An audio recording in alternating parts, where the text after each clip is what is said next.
Fresh out the oven, it's Cinema Bums. I'm Emmett. And I'm Wade. Cinema Bums is a podcast where we watch through every single movie in a popular film franchise, one each week, to try and track how the storytelling changes over time. Today, we are continuing our miniseries Unforgettable, covering all the films written by Greta Gerwig. We will fully spoil today's film, but we will not spoil any future entries in the series. Wade, how's it going? I'm doing good, thank you. I would like to wish a warm ahoy sexy to you and to our guest. Wow. How are you doing, Emmett? I believe you had dental surgery mere hours ago, so... I did. I did. How are you? Well, you know, those painkillers are kicking in, baby. We're getting loose. It's going to be good. It's going to be I'm excited for the show. You might hear a lovely laughing voice here, and that's our special guest. She's an actor, a writer, and an artist, perhaps best known to our audience for her role as the primary creative vision behind the hit 2019 film adaptation of Cats. Please welcome Chisom Awachie. Chisom, how are you? Not Cats. Oh my god. I should mention it was the butt edit. Not the butt. Oh my god. Have Hi. How are you both doing? I'm so excited to be here. Thanks for being here. Yeah, we're happy to have you. Chisom, have you previously watched any Greta Gerwig films other than Frances Ha? Just Lady Bird that I watched last summer when everything was still very wild, and I was like, what am I gonna do? I guess watch movies written by white women about white women and their mothers. That was as far as I got, though. Cool. And how did you feel about Lady Bird? I think it was a really interesting look into a specific sort of like experience and mother-daughter relationship that was completely foreign to me. I think I kind of did myself a disservice by watching it on Netflix instead of watching it in the movies. Well, at that point, we could not. Right. Yeah, I think I would have appreciated it more, and the emotional beats would have hit a little bit harder if it was like the only thing that I was focusing on. Sure. But I had a little bit of trouble like connecting to it emotionally, which I also kind of did with this film, but we can get to that. Cool. When we get to that. Yeah, right on. I'm excited to get into all of that. I had never seen this movie before. Had you ever seen this movie, Wade? You'd never seen it before, and Chisom, this was your first time watching Frances Ha as well, right? First time, yeah. So we're all newbies to this one. So this is the part where I'm supposed to give a 3-sentence summary of the plot. Basically, the plot of this movie is this young woman, Frances Holloway, is trying to navigate life and relationships in her mid-20s in New York. She, at the very beginning of this film, her boyfriend, who asks her to move in with him, and she says no, so he breaks up with her. Classic.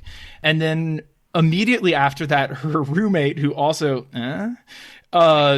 is like, oh, by the way, I'm leaving. We're not gonna have this apartment together anymore. And so then she's basically for the rest of the movie bouncing around from apartment to apartment, trying to find a new living situation while also being like, oh, I feel unfulfilled as a dancer, and the dance company that I work for doesn't like want me to be a professional, like full-time professional, and like all of those sort of fears and foibles of being a young, struggling artist in the city. And it ends with her getting an apartment. Amazing. An apartment for herself. She did get an apartment. What a happy win. I mean, and that really was like, I mean, we can get into the whole movie, but like, it really is just like, wow, so nice. Like watching somebody who really needs to get an apartment and they get an apartment. I love it. It's very much something that we have struggled with over the past 3 years. Yeah. Is like finding places to live when it's not provided for you by either your parents or the school you're going to. It's a real pain in the ass. No joke. Yeah. That was one of the things that made me more stressed than any of the other conflicts in the film, that I was just like, this girl doesn't have anywhere to live. Yeah. Her parents are on the other side of the country, so even if they could help, they can't really. Mm-hmm. But she also like almost didn't seem as concerned about it as I was. So I was just like, can you just there's one very real problem. right here. Please focus on that problem. So I was very relieved when she got the apartment at the end. Although it's not really clear. Also, let's be clear. It's not clear how she got the apartment or like where she got the money to pay for that apartment or any of that stuff. Really, I'm assuming the dance company that she ended up working for, I guess, paid her enough to live on her own in New York. Right. Okay. All right. Well, Wade, would you give us the stats on this film, please? Yes, absolutely. This film was directed by Noah Baumbach, who we'll get into more a little bit later, but it's his 7th film. His film right before this was Greenberg, which came out in 2010, which also starred Greta Gerwig, along with Ben Stiller, who's the lead of that movie. This movie was written by Noah Baumbach and Greta Gerwig together. It was edited by Jennifer Lame. We don't talk about editors a lot on this podcast, but I just wanted to call her out because she's someone who just recently kind of broke into the mainstream. But she's been Noah Baumbach's editor for forever. And she also edited the 2 Ari Aster films, Hereditary and Midsommar. Wow. And then last year, she edited Tenet. And Chris Nolan has like always worked with one editor, and he was like, I need a change of pace, and like broke away from his editor and went to Jennifer Lame. Whoa. Who was like, I do like small dramas, and he was like, no, I love your stuff, like you're the one I want for this. So she just had kind of like this crazy banner year, so I wanted. I believe that's also what Kenneth Branagh said to Christopher Nolan when he asked him to be in that movie. I only do small dramas, like Thor. This movie runs 1 hour and 26 minutes, which, again, I think we're just taking it for granted, but we're so blessed to have these short movies. Oh, yeah. It was released May 17th, 2013 by IFC Films, a summer film. A budget of $3 million, which means it would have needed to make about 6 to break even. The film made $11 million. Oh my gosh. So it was indeed a success. Right on. It was also critically acclaimed. It has an 82 on Metacritic, which makes it the highest reviewed movie we have ever covered on this podcast. Coming in with a strong C. Greta Gerwig, for her performance, was also nominated for Best Actress at the Golden Globes. And the movie was nominated for Best Picture at the Independent Spirit Awards and the British Independent Film Awards, but received no love from the Oscars or the BAFTAs. Ugh, the Oscars. Exactly. But also, ew, at the Golden Globes? Yeah, truly. My review quote is from Ben Kennisberg at the AV Club. Mm-hmm. Who wrote, above all, Frances Ha is a wry and moving portrait of friendship, highlighting the way that two people who know everything about each other can nevertheless grow apart as their needs change. The movie makes the subtly optimistic point that the life you build in youth is always available. Friendships may change, but true friends will adapt. That's really nice. And that is what I appreciated the most about the film. Yeah, that look at the end that she shares with her friend is really sweet. It gets yeah. I almost missed that she referenced it earlier on, but then I was like, oh wait, no, that's the thing. That's so sweet. Yeah, yeah, she does. That she's is like, the thing she's talking about in the monologue. Yeah. Yes. That very long, maybe it wasn't actually long, like if I went back and timed it, but it felt very long. Anyway, I remembered it, which is a win, I think. Yeah. That was the point of the movie, the dinner scene, where it was kind of the pacing was the weirdest. It had been like the longest since anything has happened, and just wasn't really giving you a lot. But I didn't understand why it was happening, honestly. I appreciated the monologue, but oof. Yeah. Was it like painfully awkward for you to watch? Oh my god, it was so awkward. It was so awkward. I don't do well with comedies that rely on... I get secondhand embarrassment very easily, and I feel it very hard. So sitcoms are not always my thing, but just listening to Frances talk to people over the course of this film made me feel like I needed to hide underneath a blanket. Yeah, was this a horror movie for you? A little bit. She just kept going, and people like weren't with her, And I was like, girl, just take a breath. It's okay. I guess it was kind of nice and like kind of empowering because she was definitely like her full self all the time, which I thought was actually very impressive. But that dinner scene, she just kind of kept going and going and going. And I was like, just fade out, please, at some point, which she does. But it took a while for her to get there. So we've already kind of gotten into it a little bit, but to just jump to our listener, our single listener's favorite section of this whole franchise, Chisom, with Frances Ha, flop or bop? Oh my God. It took me several days to figure. This question has been haunting me since you guys sent me that email. No. I was like, oh no, is it a flop? Is it a bop?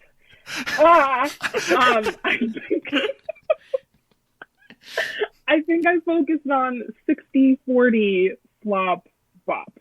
The 40% was because I didn't realize that the film really was about a close friendship and like a close female friendship and how those relationships change over time until like halfway through. And once I realized that was, one of the driving forces of it, I appreciated it a lot because in pop culture, that isn't something that we get often, certainly not like female friendships. There are a lot of different like TV shows, but when it really comes down to it, especially talking about like the conflicts that arise in female friendships, I haven't seen anything like that since this past season of Insecure. And so it's something that's been on my mind for the past year or so. And I really appreciated that it went there and just like showed these two people who do know basically everything about each other and are so close. It's a little scary, but like scary in a good way. Just like how things can change so quickly, but how you sort of like weather those changes. The flop was the secondhand embarrassment and how much Frances just would talk and not realize that people were not always on her wavelength. Mm-hmm. And I also just didn't understand why she was the way that she was. Yes.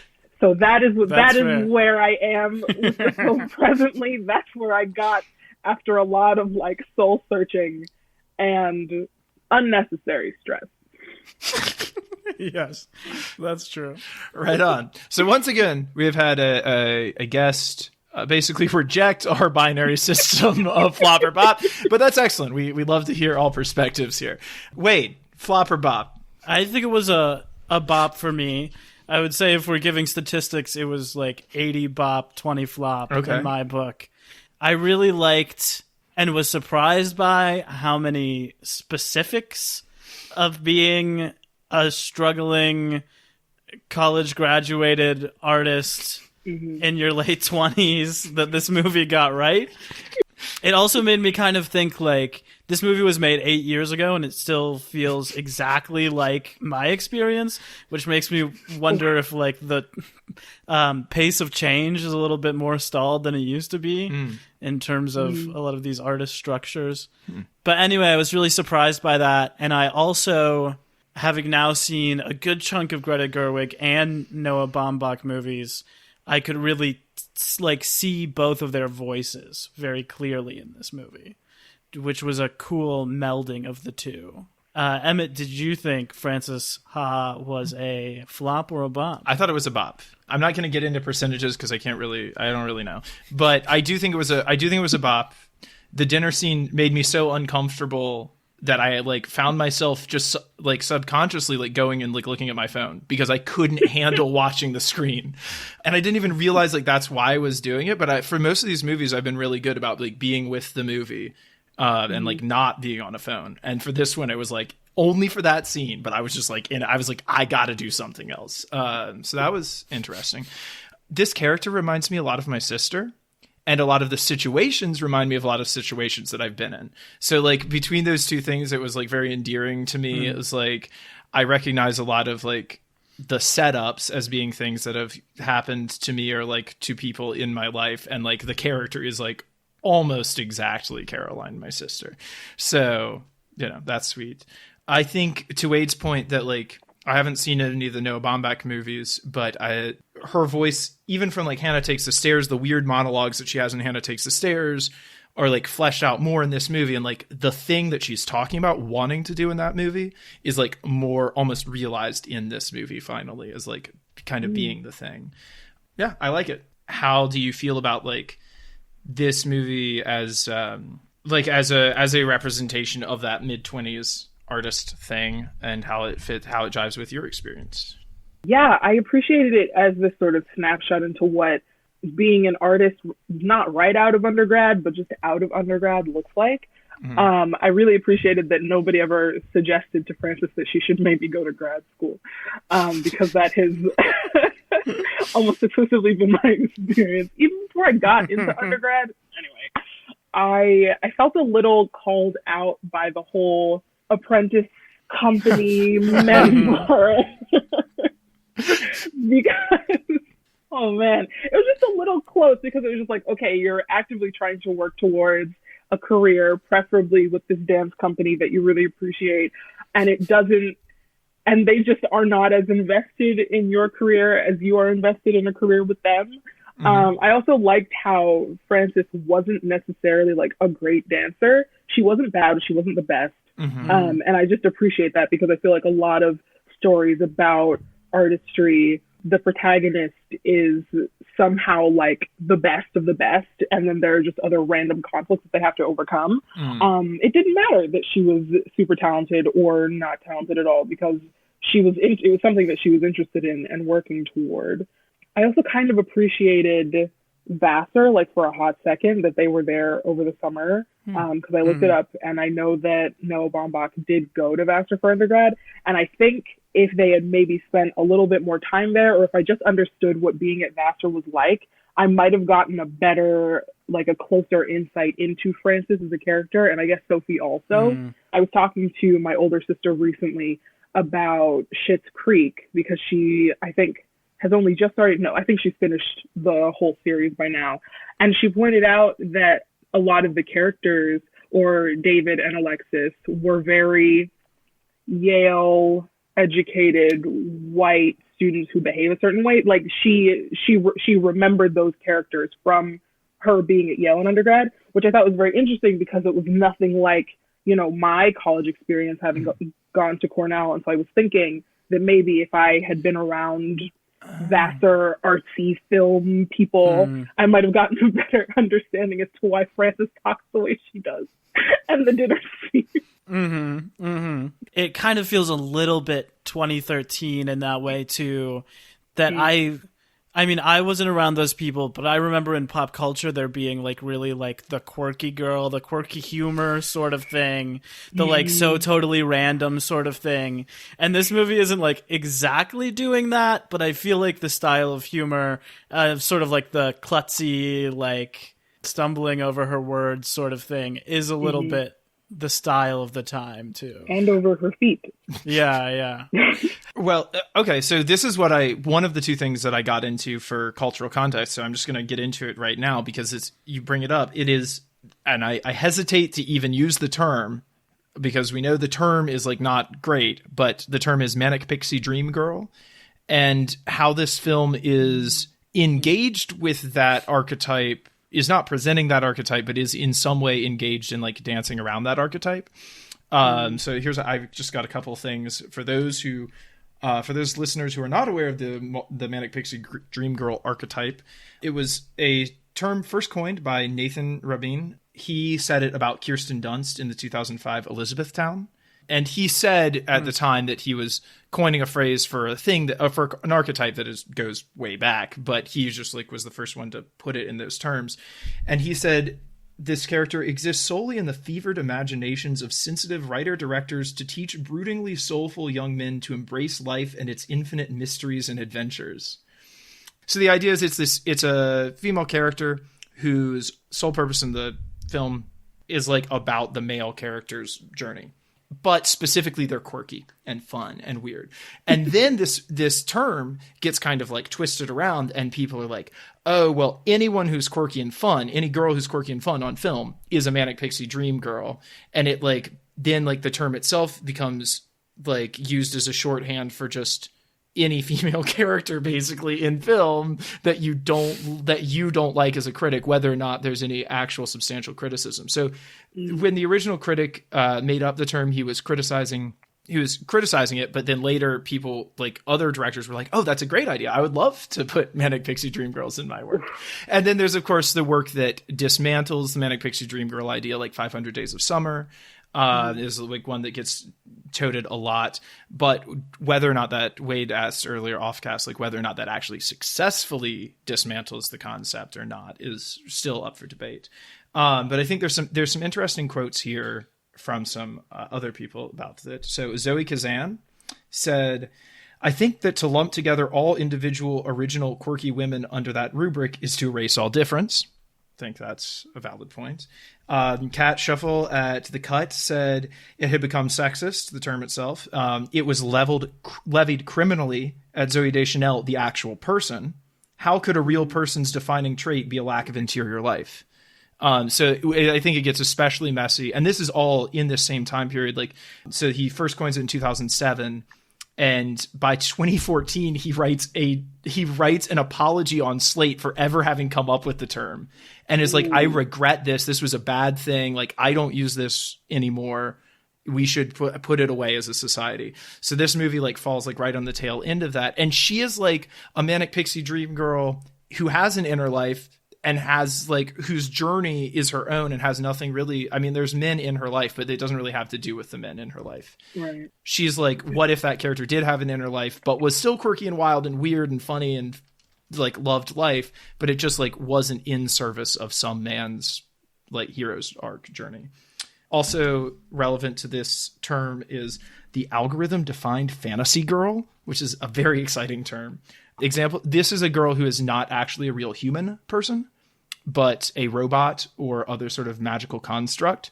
So examples of this character archetype would be Spy Kids 3D, would be Ana de Armas's character in 2049, Blade Runner 2049, or Scarlett Johansson's character in Her, the computer character. And I think this wasn't listed online, but I think maybe the character in Ex Machina is an inversion of that archetype in some way. So all interesting stuff. I think this movie is engaged with that somehow, but I don't know. As someone who's been accused of being a manic pixie dream boy, I don't know. It's whoa. It is a thing. That's also a term that exists as well. Does it also depend on the person or character not having an inner life either? Why would you call a real human being that? Well, right. Yeah. Oh, I meant. Oh, that's okay.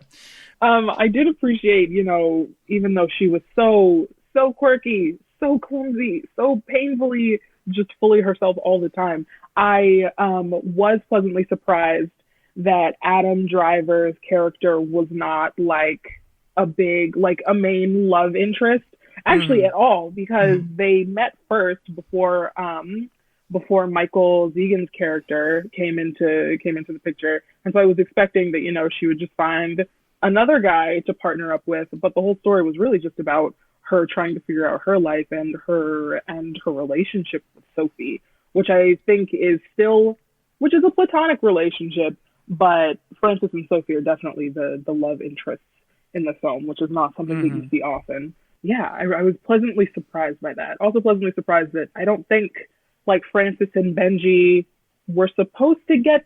I'm not sure where they were like by the end of the film when everybody came to see her show. But I also appreciated that, again, like whoever you thought her love interest was going to be, the film like purposefully just like took a left from that, and it was just about Francis and Sophie. I was going to say that the experience of going back to teach summer camp at the college that you graduated from is one that is very close to my own heart, my own experience. Luckily, I think I had a better time of it than she did there, but the Wade also has some experience with that as well. I don't know, Chisom, have you ever gone back to do any summer camps? No, and I don't think I ever will, although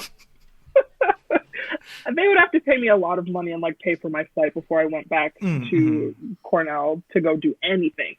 But after I wrote this Medium article about my experience in the department, one of my friends who is a graduate student in the same theater department has asked me if I would speak to a couple of her classes. She teaches freshman writing seminars like within the theater department, and I think she's studying right now. She's teaching a class on manifestos, and she was like, "Hey, would it be okay if I added your Medium article to the syllabus, and if the students could read it, and if you would come and speak to them?" So I'm going to be doing that. I did it a few months ago, I think just right after I published the article, but she asked me to do it again at the end of the month. That's so cool. I don't know if that counts, kind of. At least I don't physically have to go to Ithaca right now. Can you imagine? I can't.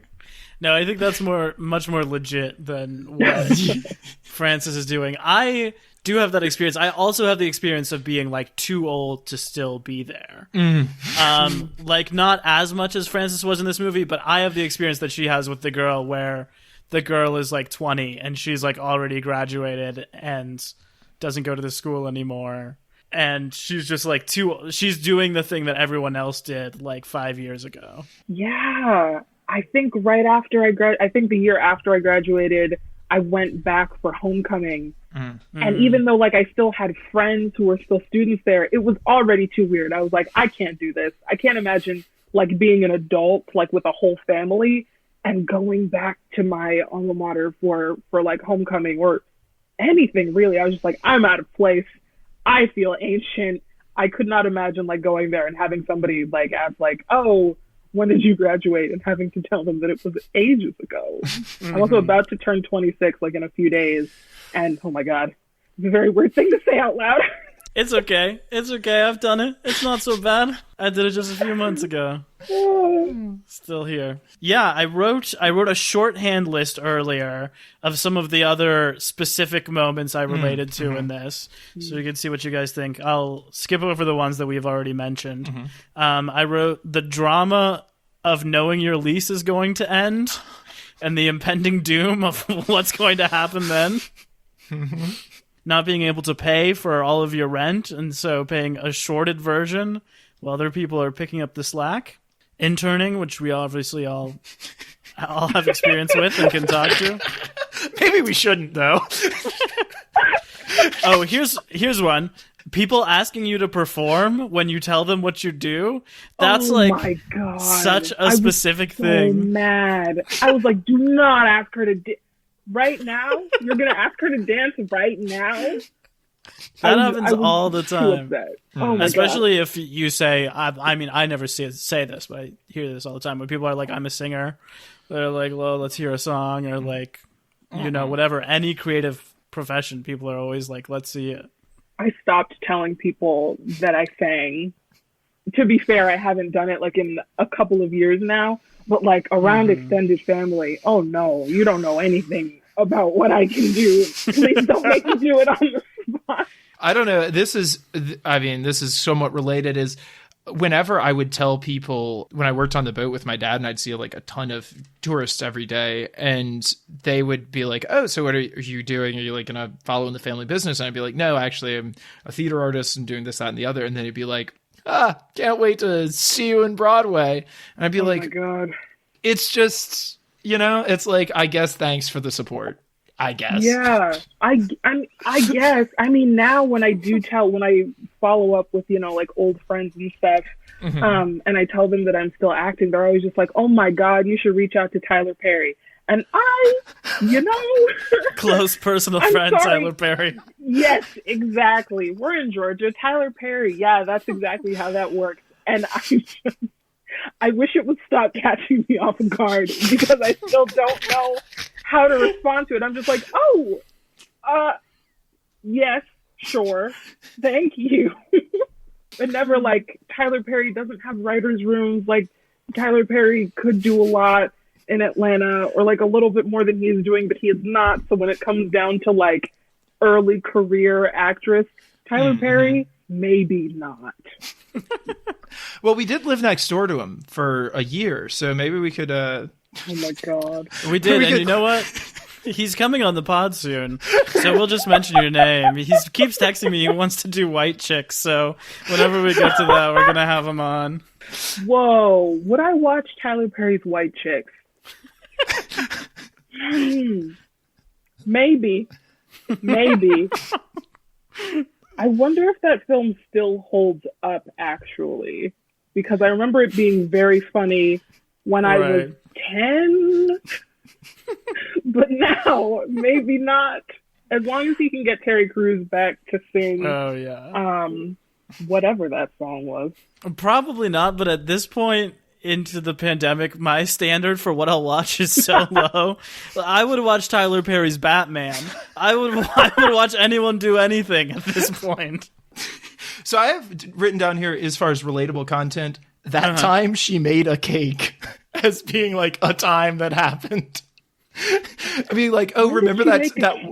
Remember that? Well, no, it's just like that? They just talk about it. I was like, oh, I did something that time I made a cake, and I was like, yes, because yes, the time that you made a good meal is like that time. It's not like a thing that you do every day in your 20s. It's just like, oh, once upon a time I did that.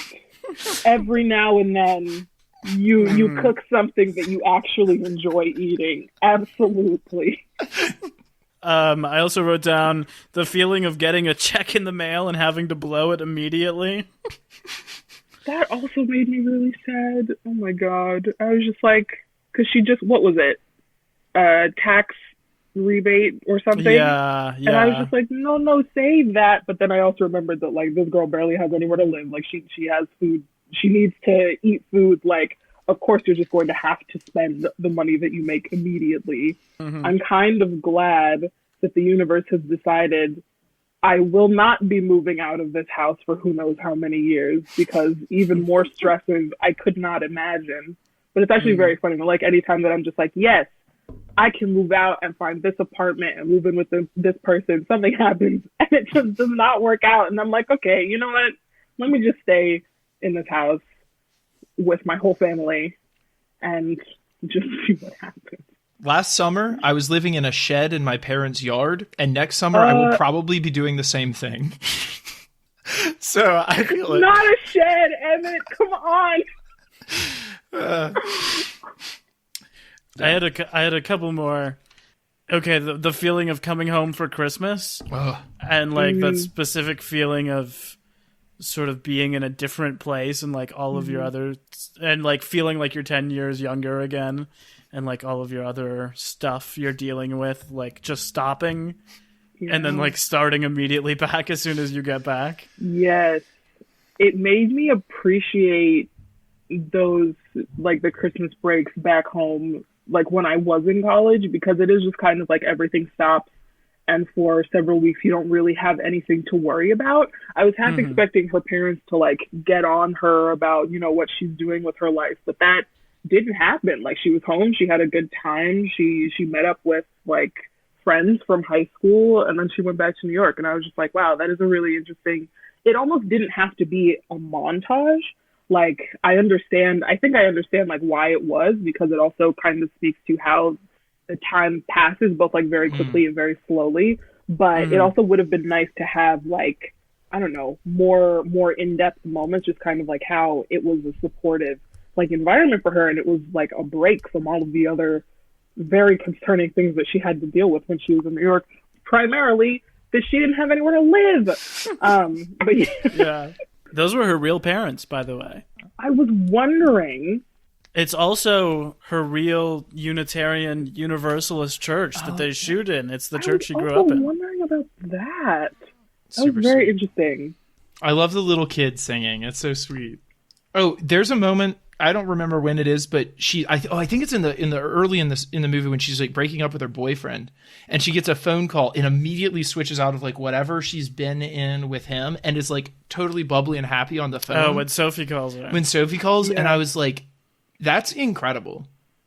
That's so like putting on the face for other people, but also maybe it's because her friends like actually brings her up too at the same time. Yeah. I was thinking that might have been, I was thinking that it was like genuine, her being so excited that Sophie was calling, because she's more than happy to spend all of her time with Sophie. So I thought it was a really cool insight into like who Frances was as a character and how she felt about her ex at that point.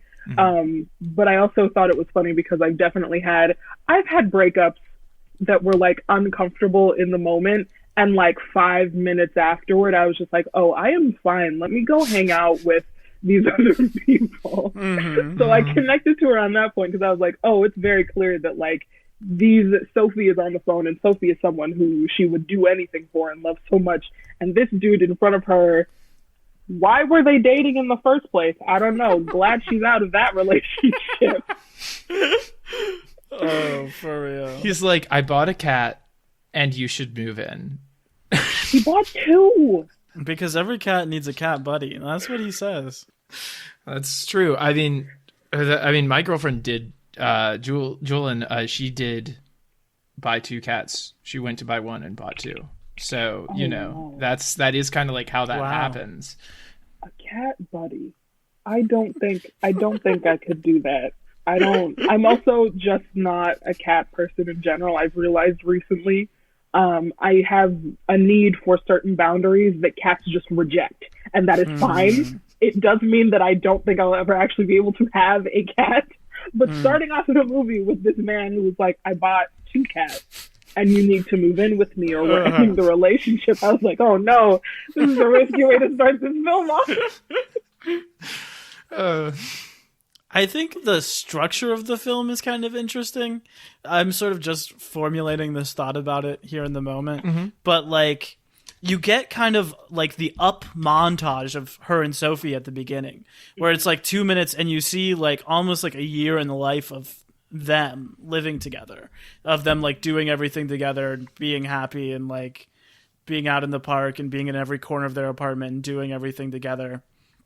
And so in that way, it feels like that's sort of like a year in the life of her and Sophie. And then like the rest of the movie is like a year in the life without Sophie. And it actually feels like a year. Like, to me, at least, this movie felt so much longer than 80 minutes long because of like how much stuff that happens, the very wildly different situations and relationships she finds herself in. So it felt to me much less like a movie where a protagonist is trying to get something and then gets it, and more just like a slice of life of like a long period of time in this girl's life. Yeah. And I do appreciate slice of life type films, or at least I think I do. Half of the projects that I am attempting to write right now are kind of closer to that. So I did appreciate that, but I also did want not a more specific conflict, because there were a few, but maybe one that held the character's attention a bit more. But I also think like for this specific character, like the whole conflict is like her life and relationships that are important to her. So like her career and this very close friendship, and how both of those things are changing and are not maybe as satisfying as she hoped that they would be. So I did appreciate it, but at the same time, it definitely did feel like longer than 80 minutes.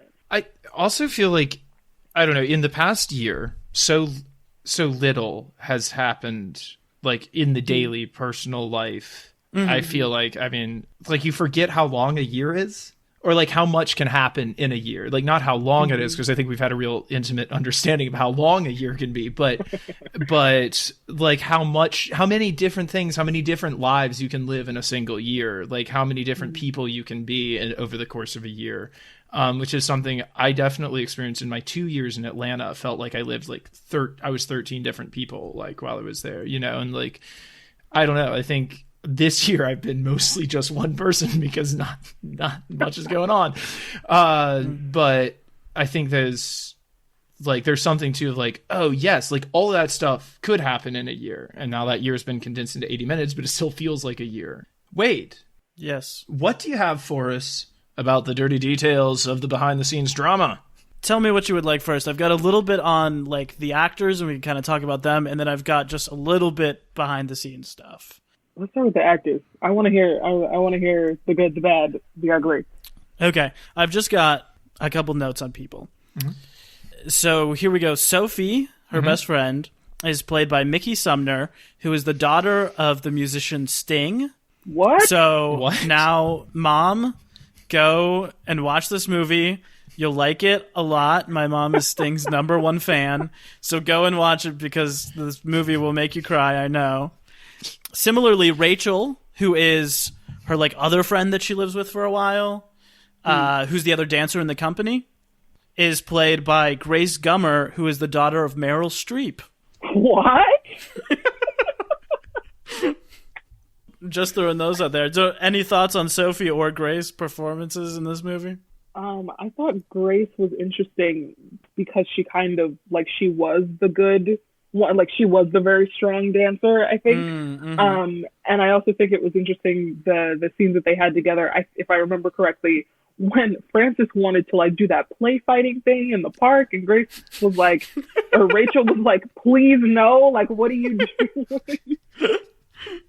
I really appreciated kind of like how obviously Frances is a very particular person and Rachel is not that kind of person. So just putting them in the same place where Rachel is still trying to be like a friend to her as far as like offering housing.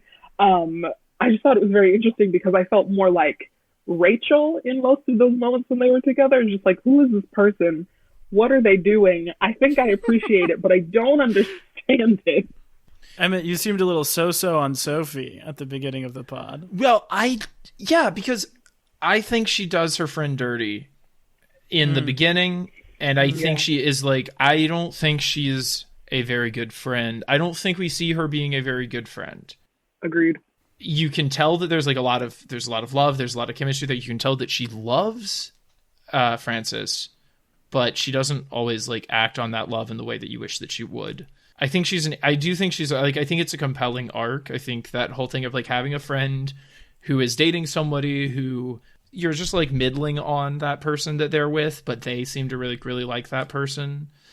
And like the trouble of that, like your best friend is with somebody who you're just like okay about, and like you want the world for that person. And I don't know, that's a really interesting dynamic, and like watching them drift apart kind of over that and kind of over other things as well. I like her performance a lot. So I don't want to get these two things confused. I don't like her character very much, but I think the performance is very good, and like that's why it works. And I still like the ending, and I still think it's very sweet when they have that connection. It feels to me almost like that end of the movie is like, welcome to the next phase of life. Like, welcome to, like, you've been living young, just out of college adulthood. Now let's get into like young real person adulthood or something. Like we're not going to eat ramen like 6 nights a week anymore. Like we're going to like get a suit and wear that suit to things now. Like, you know, it's like that sort of, where we've leveled up, and like everybody in the room has leveled up in that last scene. I think that's really cool too. I'm looking forward to that part of my late 20s, and I don't think it has hit yet. Oh boy. I appreciate that. I agree that like the character of Sophie was not a great friend. And it was also it made me kind of sad to like watch Frances kind of go through this, not really understanding where she stands with this one person that she cares about very much. I wish of course it's more interesting for them to not have, sat down and had a conversation about, where they were in their relationship. But it definitely made me want to just be like, okay, Frances, either let her know exactly how you're feeling, or maybe this friendship like doesn't need to be a thing. But I appreciated just, being able to see it, even though it wasn't super satisfying for me in that way. Because like I said earlier, like there isn't a whole lot of space for that in culture and like TV and film. Seeing female friendships kind of like be tested.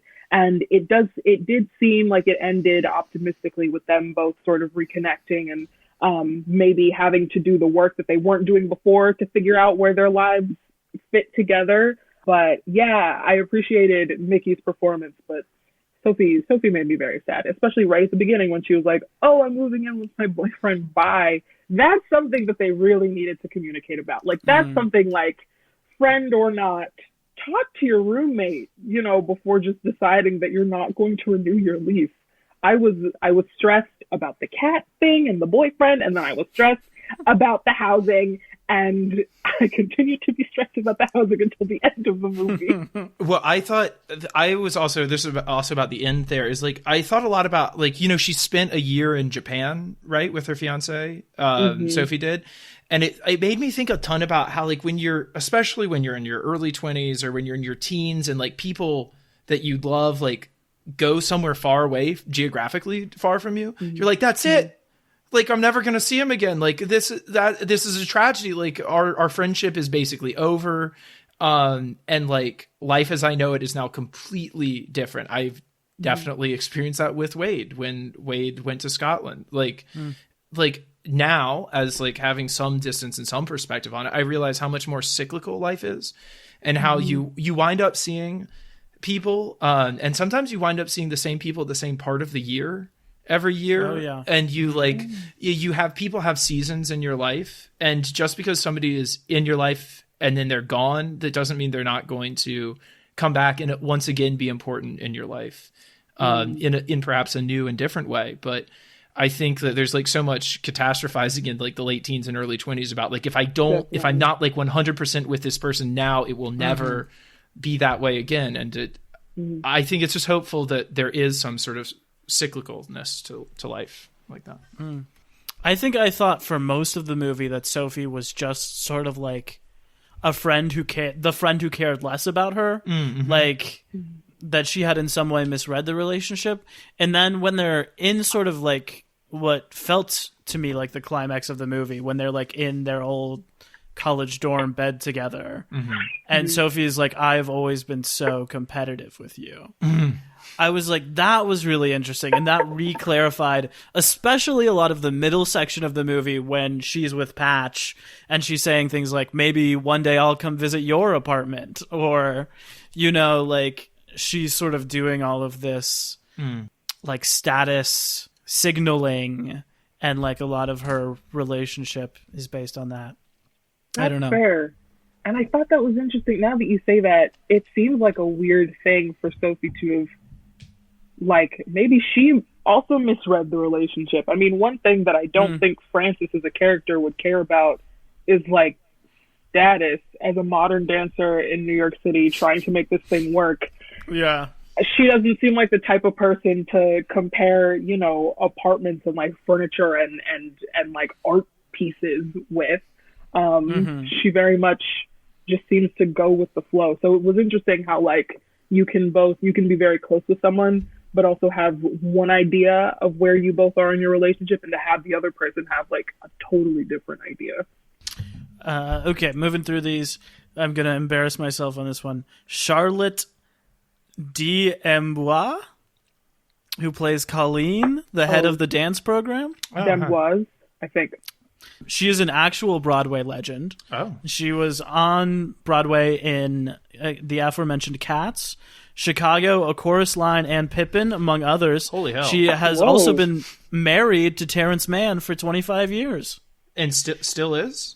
Yeah, it still is. How did they get her in this movie? I don't understand. Hot dog. I liked their relationship a lot. It felt very accurate to me, of like the mentor who is high up at the company, but is also the only person who knows who you are in the company. Yes. Yeah. That moment where she's like, can I have a job at the dance like in the company? I think I deserve it. I think I'm doing the thing. And she's like, no. And she says, well, I'm just proud of myself for asking. That was such something that Caroline would do. Like that it was like, wow, okay. Shout out to Caroline. I'm glad that that's I think she handled that. I think Frances actually handled that very well, because I do not think I have the confidence to even approach somebody, one, who I admire a lot, and two, who is very important, like in an organization like that, and be like, hey, I'm putting myself out there, and I still feel good about putting myself out there, regardless of what you say. Whenever I approach anybody who I consider to be like years and years ahead of me in my career, and I'm just happy that they exist and are doing the work that they do, I cannot form real words. So shout out to Frances and your sister for being able to do that.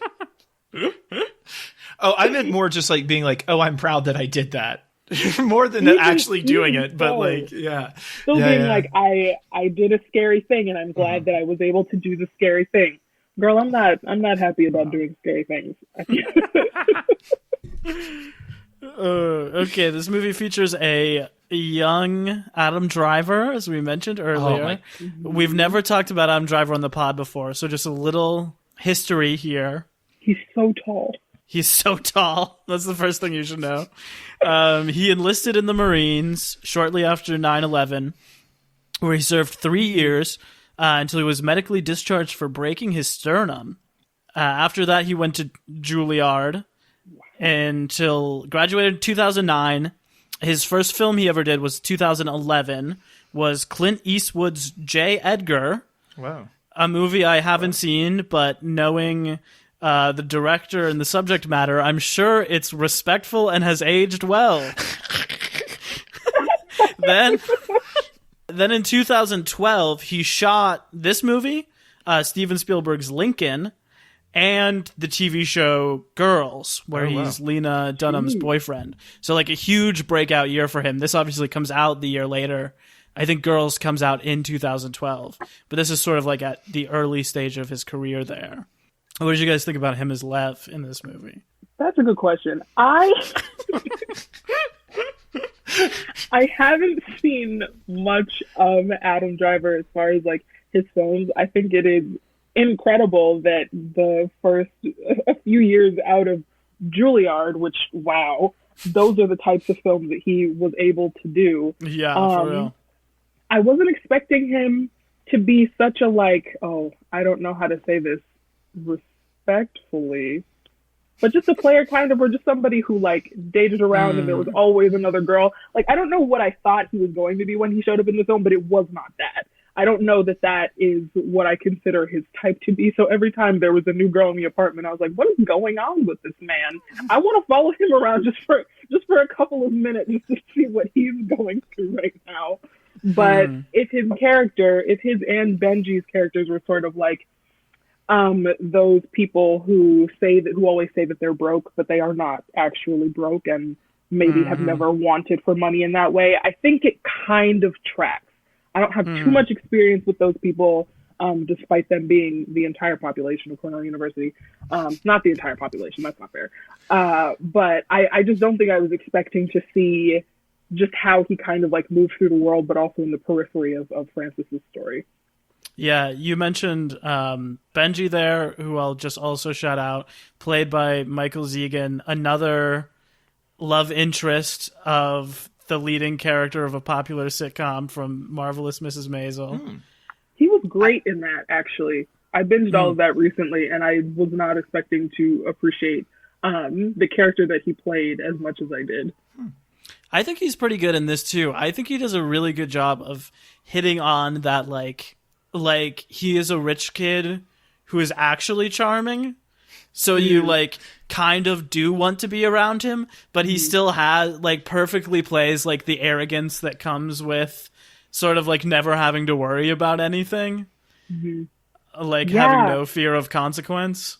The days where Benji and Francis just spent all of the time on the couch, like started to make me anxious because I'm just like, I know that at least one of you should probably be somewhere trying to earn money. And then I had to remind myself that like, that is just not this character's reality at all. And it was very interesting to kind of like see not just a lazy Sunday, but like an entire lazy Sunday and maybe also a Monday. It was very strange. It was very different for me. I thought it was really interesting when he's like, you're not really poor to her. And is like, that's offensive to people who are actually poor. And exactly how you say, he's not broke.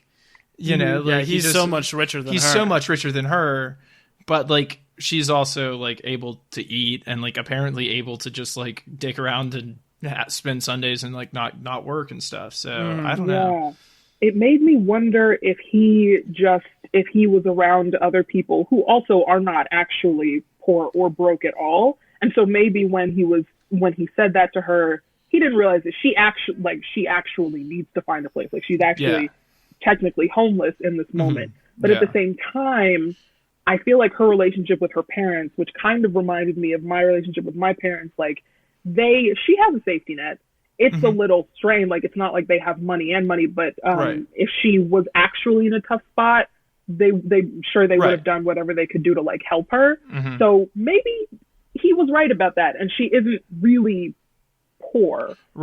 She just doesn't have an apartment and wouldn't feel comfortable asking her parents for like all of the money for like for like rent money. So that was a really interesting exchange between the two of them. Two things I've got about the movie here. The first was just that Greta wrote this for someone else to play Frances. Oh, wow. Interesting. And then only after they finished writing the script and were casting did Noah pick her to be in it. Was this before they were an item? Yeah, okay, well, I'll transition over into that then. Thank you for asking. So we're going to talk about Noah Baumbach. This dude was born and grew up in Brooklyn, lived in Brooklyn all his life. He was the son of two fiction writers who are also film critics. Whoa. He only ever wanted to be a filmmaker. So he was very much like a guy who has always been in the heart of it and hit like the creative lottery in that sort of sense from birth. He graduated from Vassar, like you mentioned, Chisom, in 1991, and then his first film came out in 1995. Some of his most well-known films are that first film, Kicking and Screaming, which is about like not being able to adjust to life after college. The Squid and the Whale, which is his commercial breakthrough, which is about his parents' divorce. The Meyerowitz Story on Netflix, and also Marriage Story from a couple of years ago, which is about his own divorce. So I think there's an interesting through line there in that a lot of his most celebrated works are like very autobiographical. He also did not direct, but wrote The Fantastic Mr. Fox and Madagascar 3, Europe's Most Wanted. What? So it shows that like even the most like down ass artsy dudes have to make some money sometimes. True. Oh, man. He met the actress Jennifer Jason Leigh, who is the lead and the heartthrob from Fast Times in Ridgemont High, and then later in her career kind of had like a dramatic resurgence. Recently she was in The Hateful Eight and in Annihilation. She's like the girl from The Hateful Eight, the main woman. Whoa. And she's the woman who does the name drop of Annihilation in Annihilation, right? That is correct. Okay. She's like the doctor in charge. Damn. She's so drunk. She was drunk for the entirety of that movie. She's not doing an interesting thing. She was just drunk. I have no evidence to support this other than the film. But I wonder what that's like. Imagine going through the entire creative process of something and just being completely inebriated. Probably not a great choice to make, but I'd do it once. So anyway, they met they started dating in 2001. They got married in 2005. They had a kid and they divorced in 2010. 2010 is, of course, also when Noah Baumbach directed Greta Gerwig for the first time in Greenberg. They started dating in 2011, have been dating 10 years now. Wow. And they also have a son who was born in 2019. A lot of this is sourced from the article The First Couple of Film by Tatiana Siegel in The Hollywood Reporter. An article that asks a lot of questions. I'm not going to drag our podcast into such a speculative, gossipy place by asking a lot of questions about the timeline of Noah Baumbach's ending his relationship with Jennifer Jason Leigh and him meeting Greta Gerwig and starting his relationship. There's a lot of questions out there about that we're not going to talk about, but some people are very interested in them. frankly, we're above that sort of thing here. Not us, but Not some us. people are. So that's the thing about the dude. I don't know. Have you guys seen any of his other movies? I've seen Fantastic Mr. Fox. I have not seen Madagascar 3, unfortunately. I would, if I did decide to, just become a screenwriter and just lean into film hardcore, and somebody was like, "Hey, you want to write one of the films in this franchise for DreamWorks, Pixar?" I absolutely would. Come on. Yeah, That you is- kidding that- me? It's Of course. easy money. But I also think it is hilarious that he did that. What we really got to figure out is who wrote Madagascar 2, because that's an excellent movie. Wait, you know that one of them, we've talked about this before, because one of them, I'm not sure which, was written by one of the Coen brothers. Oh, I think it is What? the second one. I think it is the second one, because the second one is actually an interesting character study of all of the characters. So Oh my god. Now now I have to go watch the second Madagascar. You guys. Nah, you don't. You don't. I mean, whatever. Okay, the last thing I have is that to keep the budget down for this film. And this is interesting. This was interesting to me. I won't dare to say if it'll be interesting to you or to anyone listening. They shot this film entirely on consumer products, like on photo cameras that also shot video that like anyone could go into a store and buy, instead of on like professional film equipment. Oh. They also, this was all to keep the budget down, and it was done in the style of French New Wave cinema from the 50s and 60s, which I think might also be part of like the black and white thing of the movie, which we haven't mentioned. This was pretty wild to me. There was no composer for this film. And obviously there are a bunch of big needle drops, but there is a score there too. And I found out that the score for the movie is entirely taken. They're tracks that were the scores of other films in French New Wave cinema. Whoa. Most of them done by the composer Georges Delerue. But they're all from like other films from the 50s and 60s. He has taken specific tracks from other film scores and used them to score this movie. That's cool. I wonder how licensing, well, I mean, I don't understand how that sort of licensing works at all, but I wonder if that also would have made the film more expensive. I mean, I guess if they weren't very well-known films from the French New Wave, but I think it's very interesting that was a choice that he made. I do appreciate shooting on not like super professional high-tech film equipment just to keep the cost down. Because I personally am kind of tired of this idea that you have to break the bank 100 times over to make any film, not even like a huge feature. But I dislike how inaccessible the film industry can be in that way. And their point was that like by cutting the costs in all of those like parts that are like considered fundamental to some other films, they were able to shoot in New York, California, and in France. Oh, wow. Yeah. Which they shot like all three on location, which was pretty wild. I know when they went to France, me and you, Emmett, were like, okay, they're still shooting it in New York. Like, no way we see an exterior shot of this. Right. And then you do. Like, they're really there in France and California. They really did it all on this small budget. So that's pretty cool. And I hadn't seen it before, but now that you mention it, the similarities between this film and the 400 Blows are actually run really deep. Okay. Sure. All right. So now's the part of the podcast where we ask our distinguished guest, who was the protagonist in this film and what did they want? Oh my God. The protagonist of the film was Frances. Okay. She did not want an apartment as badly as I personally think she should have wanted, but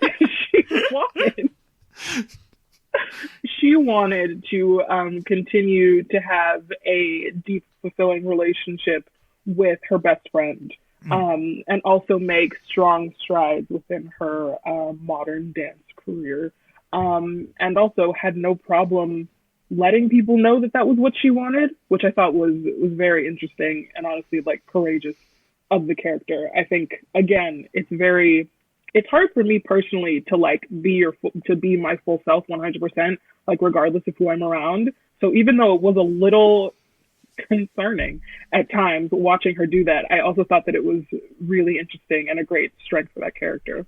Yeah, I agree. I think it's Frances. I don't have a good take on what she wants. I think that's hard. Like I think all of the Gerwig movies we've watched so far have been sort of about these characters who like don't know what they want and are like stumbling their way through life until they get to some sort of place where they like get whatever they've been missing, you know? So I don't even really know what she's actively pursuing the whole time. I think there's definitely something about being accepted by others, right? Because she's like constantly lying and bending over backwards to make it seem like she's in a better place than she is. Yeah. Like to everyone, she's sort of lying about how well things are going for her and how well she's doing. So I feel like there's something there.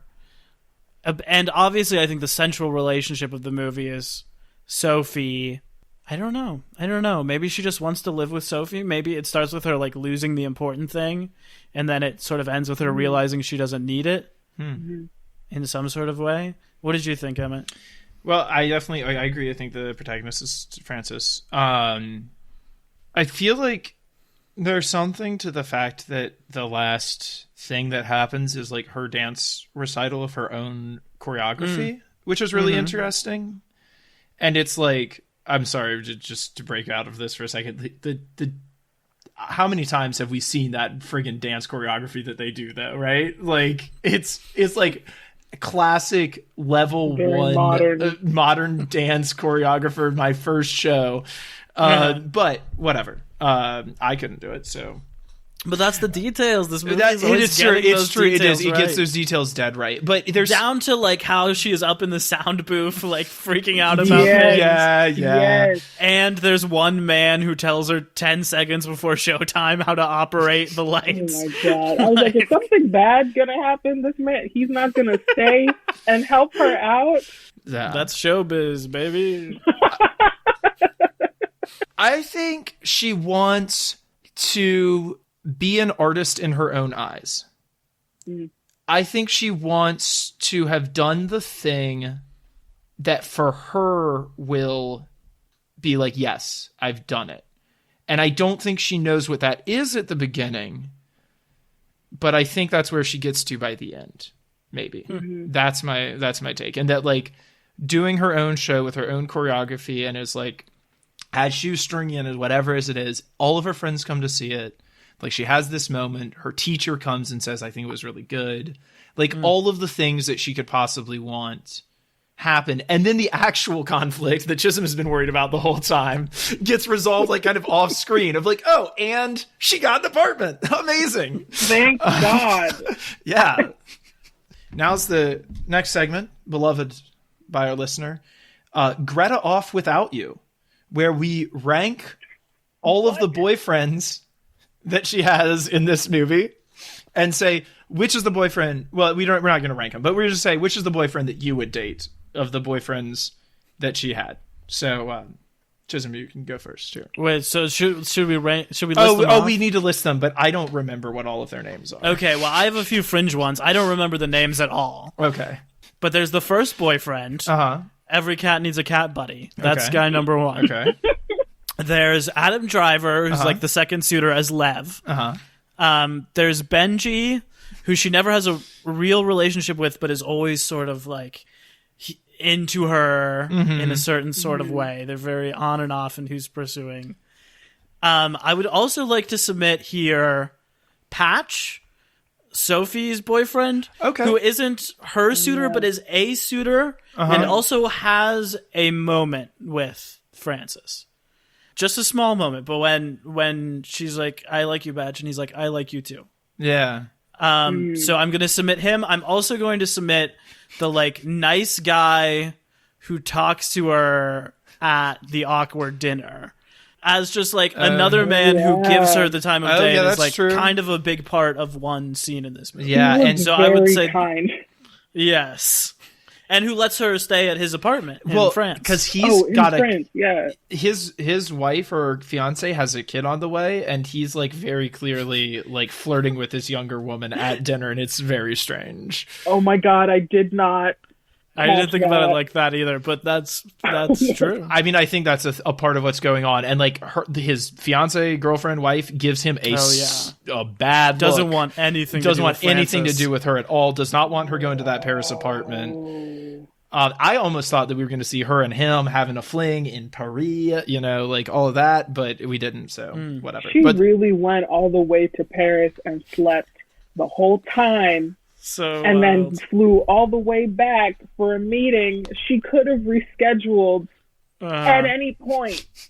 yes, So mad.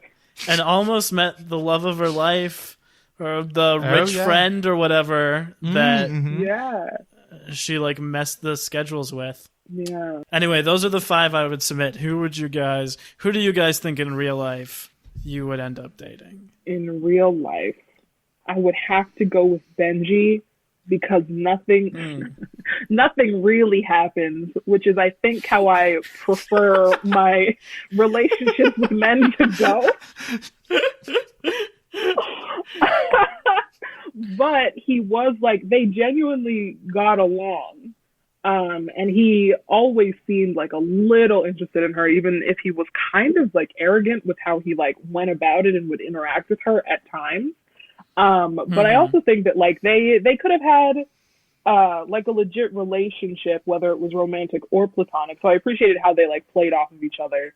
And that is something that I would prefer as far as relationships with men go. I don't remember the name of the first boyfriend. I don't think I ever will. All I can remember is the cats and the apartment. And I'm really glad that we got that guy out of the way within the first like 5 minutes of the movie. That really felt like her saying goodbye to the guy from the last movie. To the guy from oh, interesting. You know what I mean? Like, not the same actor or anything, but similar relationship. It felt like. Wade, who would you pick out of those five? I mean, I was very charmed by Adam Driver when he's wearing the hat and he gives like this smile that is so impossibly wide. Yes. After she dances the dance, I was so charmed by him. But I don't think that he's like really who I would end up with. I'm not totally sure. I will also say I understand like the appeal of Patch. I understand that thing where you're like, I hate everything about this person and they're interested in me. What do I do? You know, I don't have, maybe the guy at the dinner is felt the closest to some of the relationships. Patch also had a lot of money, Wade. So, you know, yeah. Keep that in mind. Well, I think he's like a rich Republican, but he's actually nice if you get to know him. Like, that's what they would say about him. And you're like, I hate everything about this guy, but he is really nice to me and into me. Like, I understand that sort of hatred, compelling relationship aspect. I think I would go with Lev. He's cute. He's sweet. He sleeps around a lot, but he has a motorcycle. He has a motorcycle. That's cool. Oh, that's right. He's got a cool hat. I don't know. He's nice. He's nice about her being horrible on the date. Yeah. Yeah, and he doesn't push it. Genuinely nice about that. Yeah. Like he clearly does. He clearly wants something that she doesn't. But like, he goes to put the one hand on the shoulder, and she like does the like no beep, and then like he doesn't even like for a second try anything the rest of the movie. You know. Yeah. So give him respect for that at least. In terms of on-screen boyfriends who don't quite make it, he's on the high ranking. Well, that's who I'd go with. Now we move on to the segment that I know you're all most excited for out there. All our listeners love this segment. It is called Everyday Chalamet, and every day we dissect what Timothée Chalamet was doing in this movie and how his performance was. Chisom, what do you think of young Timothée Chalamet's performance in this film? Are you joking? Where was he? He is joking. I would also like to ask the question, where would he be? Who would he have played in this movie if it was 5 years later? Maybe I think he would have killed boyfriend number one. Oh, yeah. He would have. I think he could also do Benji. That's. I think he could. He could do Benji, but he might not be as likable as Michael Zegan is as Benji. True. But I really would have appreciated seeing him as like the star, but also the only male dancer in the dance company, who is just a very big deal and who's just like too cool for anything. Yeah. I think he was really good as the kid who's singing in the Universalist Unitarian Church. I think he was excellent. He kills it. I mean, he just gives you what you want. Every single time he's on screen, he glows. That's it for everyday Chalamet. Moving on to our next segment, and this segment is the quiz.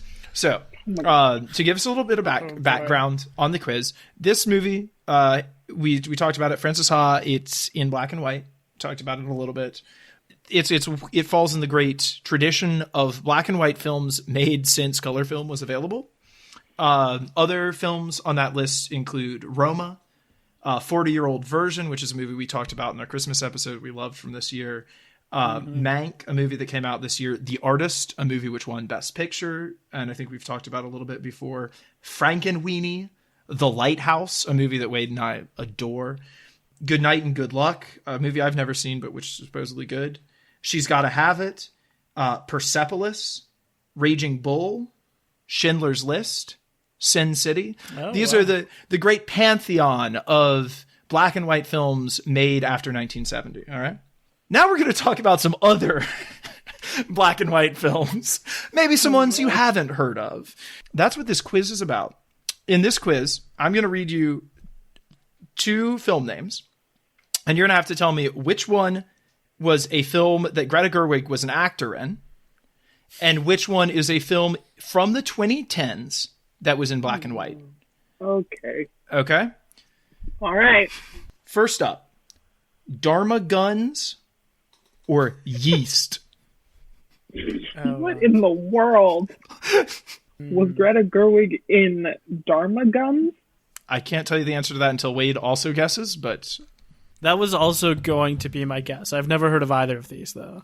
All right, you're both wrong. She was in Yeast. Oh. Okay. Do I want to know what the film Yeast is about? I don't know what it's about. I assume that you do not. It's going to keep me up at night. Okay. The House of the Devil or The Bunny Game? I hope Greta Gerwig was in the Bunny Game. I believe that I know that Greta Gerwig was in The House of the Devil. All right, we got Wade with 1 point. She was, in fact, in The House of the Devil. Okay.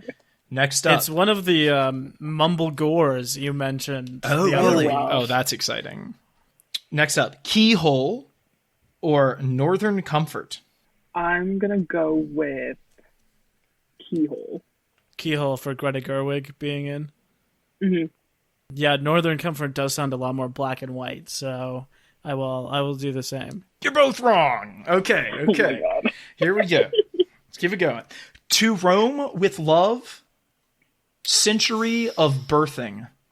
Both very black and white sounding titles. Yes. I am leaning towards Greta being in Century of Birthing. I'm going to go with To Rome with Love then, I guess. We got another point for Wade. Oh my God. Falling behind here. Okay. I'm going to toss y'all an easy one here. Jackie or Oh Boy? Oh boy. I was not an easy one to me.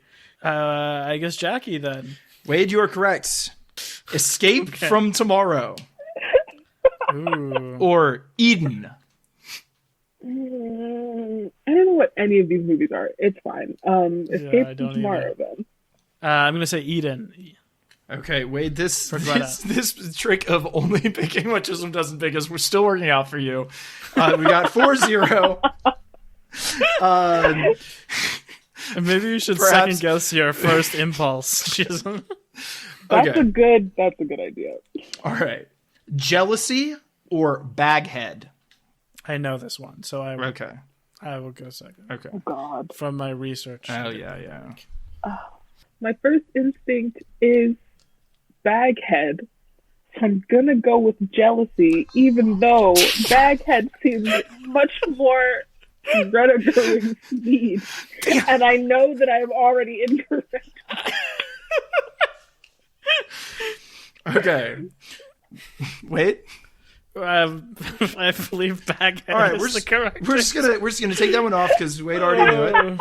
I did. Because Wade already knew it, so we're not gonna count that one. Damsels in Distress or A Girl Walks Home Alone at Night?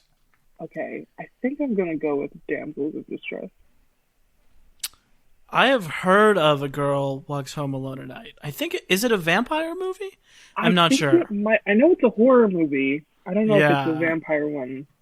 I've never heard it in connection with Greta, so I'm going to also go Damsels in Distress. Okay, we've got a point for each. Nice. Oh my God. Got 3 more, so this is really just for fun here. Fun. The Humbling or Embrace of the Serpent? Someone made a movie called Embrace of the Serpent in black and white? They thought that needed some prestige? Okay. So you're aware of The Humbling then already as a Greta Gerwig movie? No, I wasn't. Oh, well, you sounded like you did. You said it was in black and white, Embrace of the Serpent. It was. I think he was just outraged. Oh, yeah, sorry. I briefly forgot that these weren't all black and white movies. Me too. Now I remember the game that we're playing. Okay. All right, well, let me pitch you the last one. Lola Versus is the name of the first movie. The name of the other movie is Codependent Lesbian Space Alien Seeks Same. That's a good title. It is a great What title. in the world? Why does that actually sound familiar to me? I think Lola Versus is one that I have actually heard of. So I'm gonna go with that one. And then I'll go with the other one. The weird title. Okay. Sounds like a weird movie she would have been in. Well, Chisom, you got the last question correct, so that means you have won the game. Oh my God. Congratulations. Oh, boy. Oh my God, thank you for taking pity on me. I really appreciate it. All right, so after that terrifying quiz that I came up with in the first 3 minutes of us recording this, really, let's move on to our final question of the evening. Chisom, who is your MVP OTFH, your most valuable player other than Francis Ha? Sorry, that was a journey. Oh, another question that I was worried about, because I don't know that I found any of the characters super likable. I also couldn't remember any of their names, but now that we've gone through the rest of the cast, thank you, Wade, I think maybe Colleen. I appreciated that relationship as like a potential mentor, kind of, who like at first didn't seem to be very supportive, but eventually, like, I think it was clear that she was genuinely trying to help Frances out. Not everybody can be, like a huge star and break out immediately, but she did really help her try to figure out a more realistic career path that would also kind of be satisfying. I think I also appreciated Colleen because in our own post-grad artistic experience, that's something that I've been looking for and have yet to find, really. So I appreciated Colleen being there and kind of being like a genuinely well-intentioned character and not just someone to like throw a wrench in Frances's way. Wait, who's your MVP OTFH? Friends, never before has a character walked on screen and I've said from the second seeing them, that's the MVP. That's my MVP right there. It was a bullet straight to the head. I'm referring, of course, to Maya Kazan as Caroline, Benji's strange girlfriend who he's on a date to a house party with for the 1 minute scene where they meet Frances in the street. I thought she was incredible. She is. She's so good in that scene. She has one of the best line readings I've ever heard, which is where Frances, she says, like, why were you in Paris? And Frances goes on this, like, long explanation of why she was there and why she had to came back. And Caroline just goes, I don't know you. Which is so good. She's so funny in that scene. So yeah, she's great. Emmett, your MVP? Ooh, it's hard. But I do think it's probably, I don't remember her name, but the character who she's just in the hallway with at Vassar. The one who's crying? The young? Yeah, the young one. No, not the kid who's crying, but like her coworker who's much younger and just like over it and just like makes her feel bad about things. And I'm like, yep. I know you. I see you. You drive me. You may. There's a kid who I worked with at this bagel shop, and he was like, "Yeah, when I met you, I was like, yeah, you could be anywhere between 22 and 45." And I was like, in fact, I am somewhere between those two ages. But I don't think you understand how much that hurts. I don't know. I don't know how I feel about that. I don't like that at all. I don't like how that feels at all. Yeah, that character really, it's just another one of those like very specific, very real moments. I love it. Chisom, do you have any plugs anywhere, any projects you'd like to plug, or any where that listeners can find you or your work? Oh, I'm glad that you asked. So interestingly, in the middle of this pandemic nonsense, my siblings and I decided to start a creative agency called Chisom Awachie. Che is in like French for house, and Awachie in our as in our last name. You can find us on right now just on Instagram. ChezaWachie. We're taking turns posting about our individual like creative projects and specifications. There are some larger projects that we're working on that are on the way, but if you want to keep up with us until then, check out our very funny Reels and TikToks and Afrobeats playlists. Follow us on Instagram and keep up with what we're doing. Sweet. Well, that's awesome. Thank you for sharing. That's so cool. Next week, please join us as we discuss Mistress America, the 2015 Noah Baumbach feature. Greta Gerwig is also in this one and also helped to write it. That's what we're going to be talking about next week. Mistress America, a film that I never even knew existed, but isn't that the way it is with so many of these, including Dark Phoenix? All right. Well, this has been great. Thoughts? Should we do some final thoughts? We should. Any final thoughts? It's not on the running order. I need to add it because I forget it every week. Okay. Any final thoughts? Anything else? Burning desire to say? Honestly, no. I'm just really glad she got that apartment. Wade, final thoughts? This movie depicts like a very specific feeling, which I had never seen depicted in any media before, which is the feeling of hearing news about someone who you were very close with in college, just like from someone random who isn't really that close to them at all. But like hearing that someone who you used to like see every day and know everything about, like hearing some important life news regarding them just from like someone random. And I feel like that's just sort of maybe a part of growing old, but it did make me think of times that's happened in my real life. And I think this movie like gets the feeling of that like very right. Lots of, just like I said, like lots of specifics in this movie that like really got to me. Final thoughts on Frances Ha? My final thoughts are about young Adam Driver, who I didn't get the chance to talk about earlier. Which I think, he's been in some stuff, a couple of movies since this movie that were maybe perhaps more commercially successful. He's always playing this brooding, like kind of jerk of a character in those movies that we're not going to talk about, but that are more commercially successful than this film. And I think he would just, do better in life. He has such a sweet smile. I just wish he would smile more. That's my final thought. Stay frosted, everybody. Thank you for listening to Cinema Bums once again for some reason. Cinema Bums is a production of DKG Podcast. It is created and produced by Wade Lawrence Holloman and me, Emmett Temple. Wade also edits and mixes this podcast. Our theme music is by Zane Holloman, who you can find on Bandcamp, and our show art is by Autumn Beckner. Our social media is managed by Laura Bennett. If you like what you hear, please tell all your friends and leave us a 5-star review on Apple Podcasts, the 2 best ways to spread the word about our work.